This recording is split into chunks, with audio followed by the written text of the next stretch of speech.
Сәлеметсіздер ме, оқырмандар? Бірінші сыныптың математика сабағы 78-ші сабақ.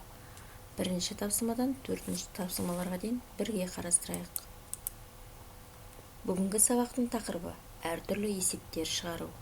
Сабақта сен есептер шығарасың. Әр есепке сәйкес сұлбаны таңда дейді. Олардың біреуін шығар дейді. Мына жердегі сұлбаларды таңдаймыз есептерге. Соның ішінен бір есепті таңдап аламыз. Бірінші қатарда 7 көрпе, ал екіншіде одан 3 көрпе артық. Екінші қатарда неше көрпе бар? Есеп не туралы? Есеп қатарларда тұрған көрпе туралы. Не белгілі? Бірінші қатарда 7 көрпе бар екендігі, ал екіншісінде одан 3 көрпе артық екені белгілі. Енді есепте не белгісіз? Екінші қатарда неше көрпе бар екендігі белгісіз. Оны табу үшін қандай амал қолданамыз? Оны табу үшін қосу амалын қолданамыз. Негізгі сөздерін жазамыз. Бірінші 7 көрпе, екінші белгісіз 3-еуі артық. 7 мен 3-тің қосындысы 10-ға тең. Екінші қатарда 10 көрпе бар деп көрсететін боламыз.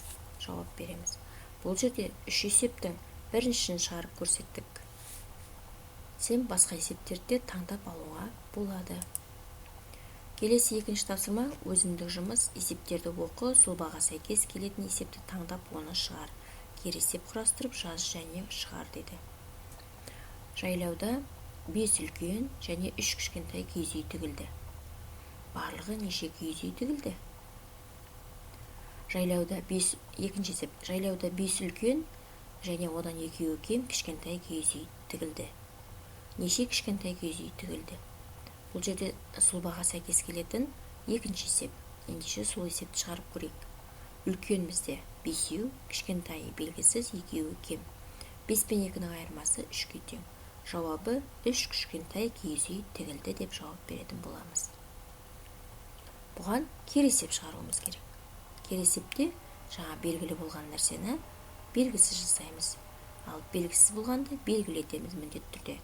Үлкен киіз үй белгісіз, 2-еуі артық, кішкентай 3-еу, 2 мен 3-тің қосындысы 5-ке тең. Жауабы 5 үлкен киіз үй тігілді деп жауап беретін боламыз.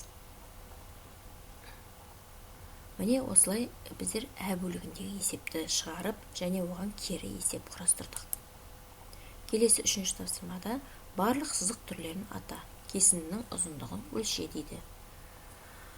Бұл жерде бізде сәуле бар, түзу, кесінді, ирек сызық берілген екен. Бұның ішінде кесінді қызыл түспен берілген. Қызыл түсті кесіндіміз 8 см. Сызғышпен өлшеп қараймыз. Келесі 4-ші тапсырма. Ыдысты толтыру үшін әрқайсына неше литр сүт құю керек? Өзің осындай тапсырма ойластырып, досыңа ұсын дейді.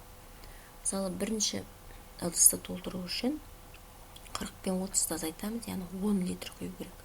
10 литр құйсақ, ыдысымыз толады. Келесі екінші ыдысты толтыру үшін, оны табу үшін 40 пен 20-ны азайтамыз.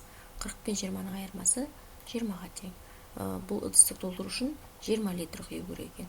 Келесі тапсырмада 10 мен 4-дің айырмасы 6-ға тең. Бұл ыдысты толтыру үшін 6 литр құюымыз керек.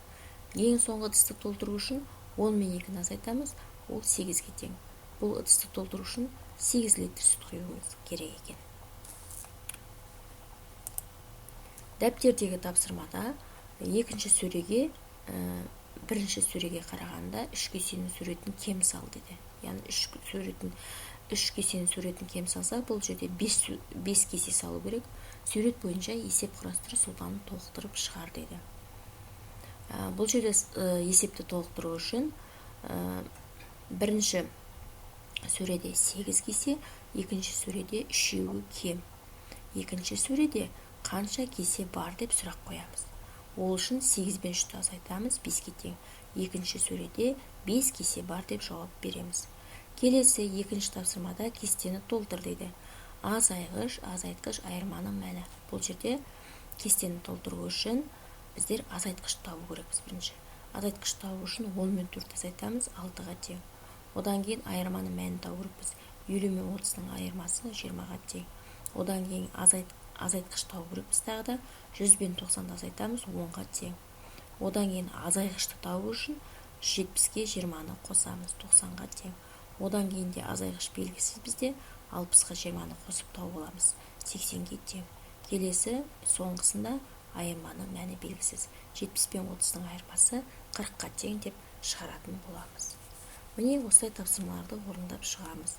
Құрметті оқырмандар, сіздерге каналымызда тапсырмаларды орындау ұнаған болса, подписаться батырмасын басыңыздар, каналға тіркеліңіздер. Келесі сабақта кездескенше сау болыңыздар.